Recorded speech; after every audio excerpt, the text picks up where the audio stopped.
It's Fernando Ruiz Art. Hi everybody, welcome back. And we're looking at a few sketch card commissions that I'm doing here. Actually, this one of the thing, this one I did just for fun. So he'll be available at some point. And these are these three. Veronica as various DC superheroes. There's Veronica as Zatanna in the middle. Veronica as the Silver Age Wonder Woman. And Veronica as Phantom Girl. And Phantom Girl, of course, can become a phantom and walk through walls, which is what she is doing in this card. So they're all going to be colored.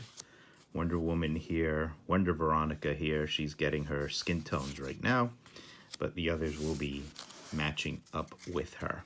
So these are sketch cards that I'm doing as commissions. So I'm always available for commissions, especially right now we have our Kitty Die Kickstarter is going on.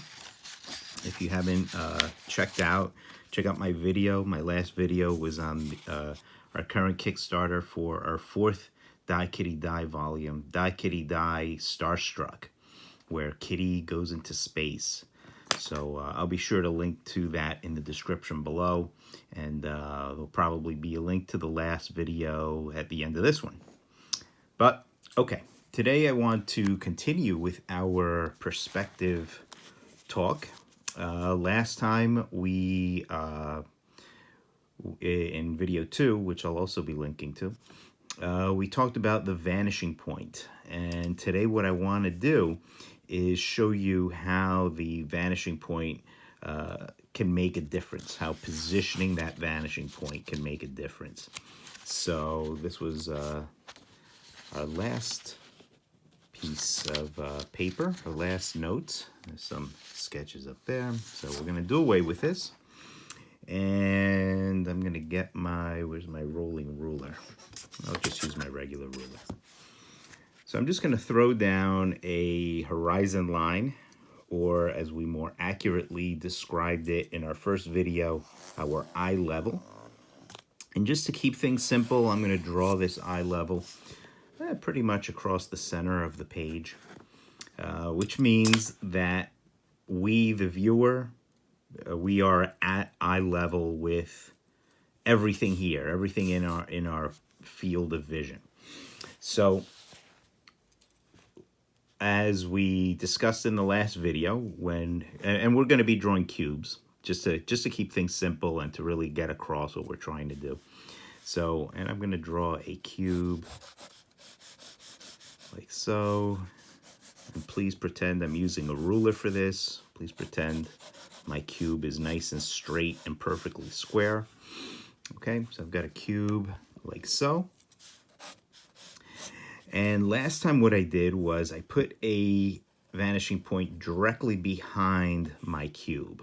Okay, and remember, the vanishing point is totally up to you. It's depending on what you want, depending on the effect that you want. And hopefully you'll see what I mean today as we go along. But let's say we pick the vanishing point to be behind our cube there, right on the horizon line. Then what I'm going to do is from the 4 corners of my cube, I'm going to draw, and I'll use my ruler for this. Always use your ruler. Precision is very important in perspective. When it comes to perspective, I always say it is a procedural science, which means that each step is built upon the last. So if you get one step wrong, everything's going to be wrong after it. Okay, so from each of my 4 corners, I drew a receding line all the way back to my vanishing point. Now I want to give my cube a back, a rear end to it. So I'm going to pick a point. I'm going to say, okay, I want my cube to be that deep. And I'm totally making that choice. It could be, you know, it could be as deep as I want or as shallow as I want. Once I've picked that point, what I want to do is go straight across until I hit that line. If I want to be really exact, I could measure it, and let's say, all right, let's say it's about a half an inch, right? About a half an inch. Go across and measure a half an inch, and bingo. If I want to keep it really, really square, what I could do is go from the top and say, okay, I'm going to measure in a half an inch until I hit that. And over here, I'm going to measure half an inch until I've hit that. Okay, half an inch from here to here, a half an inch from here to here. Okay, and if I'm doing this right, I could just square all these off, and bingo, I have a box. Okay, so we did this last time. So now what I'm going to do, I'm going to do another box. And as always, I'm going to start with, let me position myself so we can best see this. Okay, I'm going to draw the front of the box first. You always start with the point on the box that is closest to you. And this time, rather than putting my vanishing point directly behind my box, I'm going to pull it over here, okay? And now what I'm going to do is pretty much what I did before. Find the four corners of my box. And from each of these four corners, I'm going to take my ruler and I'm going to draw my receding line. Okay, from here to here. And from here to here, here to here. Okay, so now my box is going off forever. So I want to draw a back end of my box. Once again, just like I did with my other box, I'm going to pick a spot. You know, I'm going to pick a depth to it. And just to keep things easy, I'm going to go right here. I'm going to say this is how deep my box should be. I'm going to get my ruler and just move it up, keeping these lines perfectly parallel to each other. Okay, keeping all my horizontals parallel. Once I've done that, then it's a matter of now what I want to do is keep my verticals perfectly parallel. I could measure the way I did before as well, but I'm just going to keep this simple. If I've done this correctly, which I didn't entirely do because, you know, I freewheeled that first side, these 2 points, but if I had done this correctly, these 2 points should line up perfectly. And now there is my box in 1 point linear perspective, receding all the way back to a vanishing point that is on its side, okay, or that is to the right of the box. So you can see the difference that the vanishing point makes. So, you know, here, over here, we could see more. We're seeing entirely the front of the box. Here, we're seeing the front of the box and a lot of that side plane. Now, let's get really crazy. Let's draw a box up here. Let me get that in, maybe a little lower, just so I could get that and the vanishing point in within the same shot. Okay, now we call this box, we say that this box is above eye level because it is off of this line. It is above that line, so it is above eye level. And I'm going to use that same vanishing point, okay? Now this box, again, has 4 corners. Now from each of these corners, I'm going to draw my receding lines from each corner. Now, once again, I'm going willy-nilly here, so I'm not always lining things up perfectly, and I've got this nice big fat vanishing point that I'm using, so, and I do that just so that you can really see it. But really precision, like here, I know all these lines aren't totally exactly converging at the vanishing. You know, I'm in the ballpark. I'm cutting corners just to keep things moving, but please pretend I'm being a whole lot more careful than I am. Okay, because you really need to be. All right, so I've got the front of my box, my reseating lines.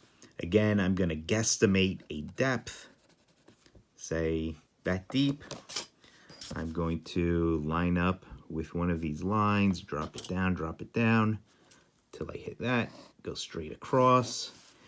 And once I've got a beginning and an end to that line, I'm just going to go up, move this over, go up. And then if I've done this correctly, these 2 points should line up and I have my box above eye level. So all of this should really factor into your decision as to where to put that vanishing point. It boils down to what do you want to show of the box. Very quickly, I can also draw a front of the box down here. Find my 4 corners. And I won't use the ruler here just to keep things really moving fast. Pretend I'm using the ruler. And there's my reseating lines. Guesstimate a depth to my box. Go straight across, down, down, close it up. There's my box. Now we say this box is below eye level. And they're all sharing a vanishing point. And if I wanted to, I could add another vanishing point. Do another box over here. Got my 4 corners. Reseating lines. Pick an end, pick a depth to the box, go straight across, go up, close it up. Okay, so here's a perspective rule. Okay, one of these absolute written in stone laws of physics, rules of perspective. As you can see, all of these vanishing points, they all got one thing in common, which is the horizon line. So the rule is you can have an infinite number of vanishing points, but they all have to share the one horizon line. And that's absolute, no exceptions. Well, except for a couple of exceptions. But I'm not going to send your head spinning, so I won't go into them now. Okay, so that's hopefully that this shows you the importance of the vanishing point and moving the vanishing point around on the horizon line. Next time, I want to talk about the concepts of the perspective center versus the true center. Okay, and that's going to be an important lesson. So stay tuned for a part 4 to this perspective series. As always, I hope you've been digging it. If you have any questions, please post them in the comments below. Any suggestions, anything that wasn't clear, please point out to me, and I'll be happy to explain it to you as best as I can. All right. Thanks a lot, everybody. As always, please click like, please share, and keep tuning in. And as always, keep drawing. Thanks a lot, everybody. See you next time. Bye-bye.